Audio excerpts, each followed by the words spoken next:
Hi guys, I'm Annabelle and welcome back to Meeple Village. Today we're going back to the shelves to check out the board game collection. We've had some amazing feedback from our viewers letting us know what games they like and just commenting. We love to hear from you, so make sure you leave us a comment below. But anything you want, we're here for you guys. So that's it. Join me at the shelves. Let's check out what games are on the shelf today. Okay, the first game on the shelves today, let's check it out. This is Shadow Rift. Now, Shadow Rift is a game for 2 to 5 players, and it is a deck builder with a theme, and I love the theme. In this game, you are heroes protecting a town there's a Shadow Rift that's been open, and the monsters are just coming and they don't stop. And it's your job to protect the town.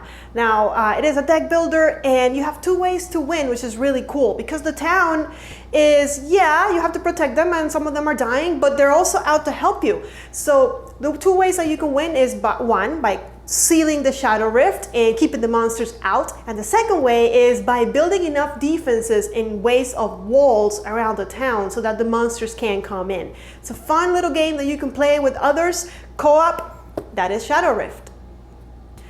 Next up, we have yet another fun game. It is a Euro game, super Euro game. This is the Queen's Architect. Now, what I love about this one is that it's very unique in that in the game you are playing in a rondel and you are kind of like a company that is out to do projects for the Queen, building a bunch of buildings around the town, and then at the end of the game building a special building in the capital of the town, in the center of town. You're going to be moving around the board, you're going to be using the rondel to take actions, and the coolest thing is that you have different workers at your disposal, different types of architects that work on different things, on metal, on wood, and as those guys work for you, they start getting tired and getting, I guess, old, and eventually they need to retire. Unless you take them to the tavern and they have a couple drinks and then they're refreshed and they can work for you a little longer. It's a fun little game with lots of cool mechanics. That is the Queen's Architect. The next game is super heavy, and you might have heard of this game because it is based on a very popular computer PC game. It is Sid Meier's Civilization. Now, this game is super complex, but at the same time easy to play because it goes in really cool stages. You can follow along with the player's aid and know exactly what you're doing on your turn. You really feel like you're building your empire, like you're building your capital, you're putting buildings out there, you're building your city, you're making it bigger. And I love that there's 4 different ways to win the game. You can win just through combat by defeating the capital of your opponents. You can win through technology by just being super scientific and learning more tech and building this cool pyramid with your technology. You can win by just being the best at economic achievement and just getting a bunch of coins. And you can also win by just focusing on culture and being super, super cultural. And all of those give you powers along the way that make you feel stronger, make you feel like your empire is really, really powerful.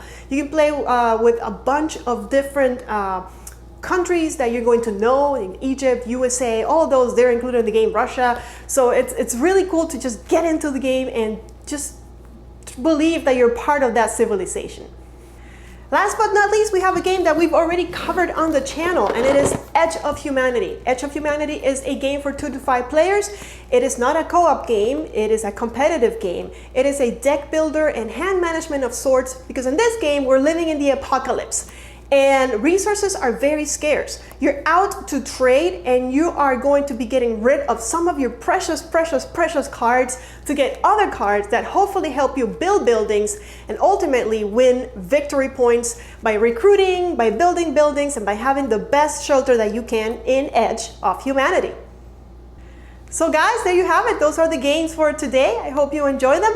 Again, if there's any game that we haven't covered yet that you want to learn more about, just leave us a comment below.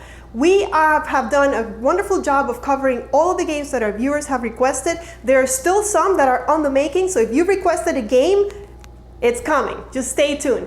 And with that, I must tell you, if you're not part of Meeple Village yet, you're not part of the village, join us. Subscribe to Meeple Village. Also follow us on Twitter and Instagram. That way you can get a preview of what video we're going to be showing you next. And also we post really cool pictures of your favorite board games.